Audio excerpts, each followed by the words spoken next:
Let's start at the end of this session. Can you walk me through where we landed? As we finish this one out, this regular session anyway. Are you satisfied with how this session turned out? I'm extremely satisfied from where we ended session, especially where we began session with COVID and high unemployment rates, a budget deficit, a severe budget deficit. The impact it had on public education and higher education, some of the things we all care about back home. And then going through Winter Storm Uri and some of the other challenges we had during session to end where we did, I couldn't be happier, to be honest with you. The budget fully funds the commitments we made to House Bill 3 from last session, which no one thought we could get done. We held them harmless through all of COVID. Public education was held harmless, which again, no one would have thought was possible in January. In the waning hours of the budget negotiation, we fully funded enrollment growth for our universities, which was very important to a lot of House members, especially broadband, telehealth, telemedicine.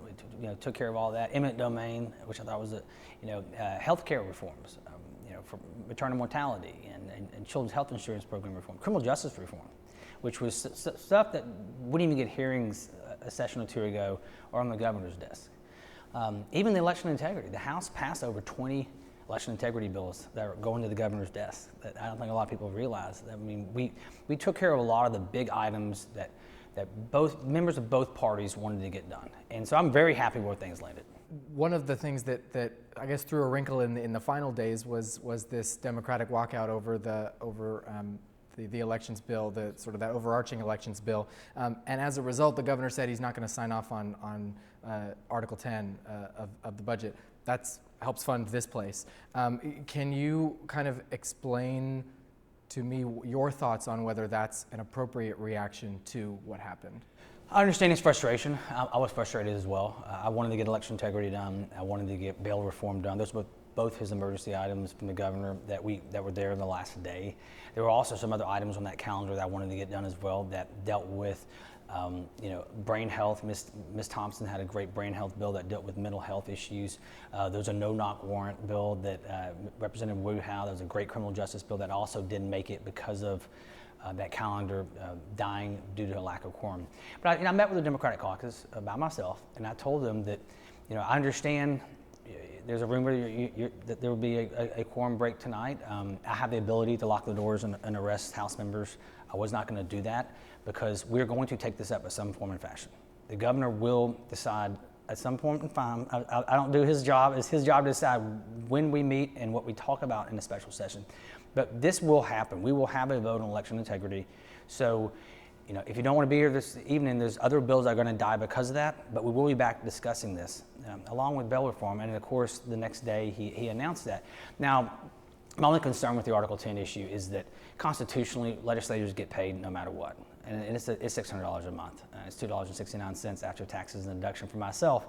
But there are some staff and support staff who had nothing to do with those bills passing or not passing on the 139th day of session.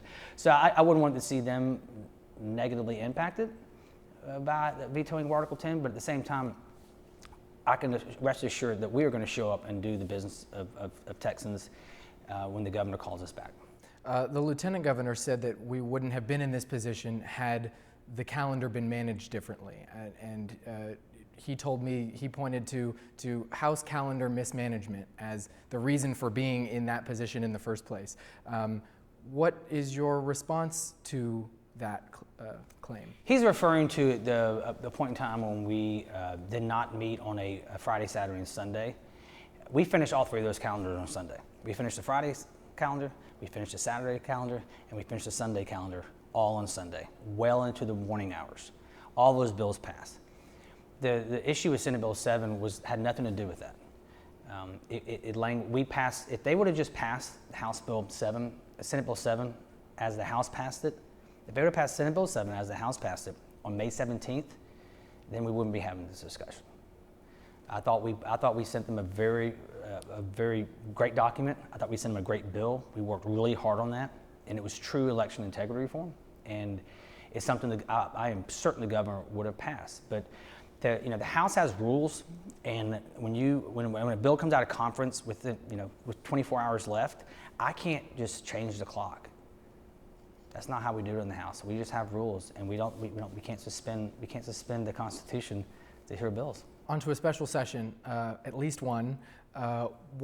What's your wish list for what goes on that special session call? Well, it's the governor's decision. I'm not the governor. I'm not going to tell the governor when to call a special session and what to put on a special session. We know it's going to be bail reform. We know there'll be election integrity. I think the House did a lot of great work, and the Senate as well. We both worked really hard together on all the issues that came forth after the Winter Storm Uri. But I think we can do more. I think there's some securitization issues and some issues where we can help the consumer, those who had really high bills, and how we can help the companies who may have to pay, provide or I guess build those costs into the consumers and pass it on. There's ways we can help, especially the co-ops and the municipal providers. So I think there's some work to do on the grid that we can come back on. I'd be happy to discuss that with, and I think I'd love, if I was given the opportunity, I'd love to add more criminal justice reform and more healthcare reform. We did some great things in the House, but we have a lot more to do. It sounded like in your remarks on the floor that you were really expecting a fall special, which I guess we know is coming. But beyond that, I mean, are you gearing up for coming back in the summer, or are you expecting multiple sessions in the fall? And I know it's not your decision, but what's your ideal timeline there? It sounds though if someone's going to, the governor's going to veto Article 10, then many of the support staff of both legislators and here in the building will not get paid after September 1st. So I would assume we're coming in before September 1st. That would be my guess. But we also have $17 billion in federal dollars we have not spent yet. We haven't even encumbered it yet. It's not in the Treasury. So as soon as we get that, the legislature needs to meet and appropriate those one-time federal dollars. So that's another issue we'll take up. I want to go back to the winter storm conversation. Did the legislature do enough in response to the winter storm? In the time frame we had, we did excellent work. We reformed PUC. We reformed ERCOT, which is what many Texans demanded, and that's what we should have done, right? We had great strides on winterization, but I think when it comes to securitization and some of these one-time federal dollars that could be used to make certain that the debt that was incurred in those few days is not a crippling factor, both in the companies and the munis and the co-ops, but also for the consumers. We have an opportunity to show some relief, and I think we should do that. Lastly, I know hurricane season is here, and your district lies right in the path of seemingly every storm. What did the legislature do to ready the state for this hurricane season and future storm seasons? Well, I appreciate you reminding me that it's hurricane season. So as I leave town today, I get to go home and deal with the hurricane season just being kicked off. When they give you the list of names of hurricanes, it's time, right? The governor did an excellent job. Always has done an excellent job on hurricane response. I mean, he literally wrote a book on it called Out of the Storm. He and Chancellor Sharp and Nim Kidd with the TDM doing a fabulous job on hurricane response and recovery and resiliency. We did pass some legislation on the Ike Dike, or the coastal spine, for the first time ever.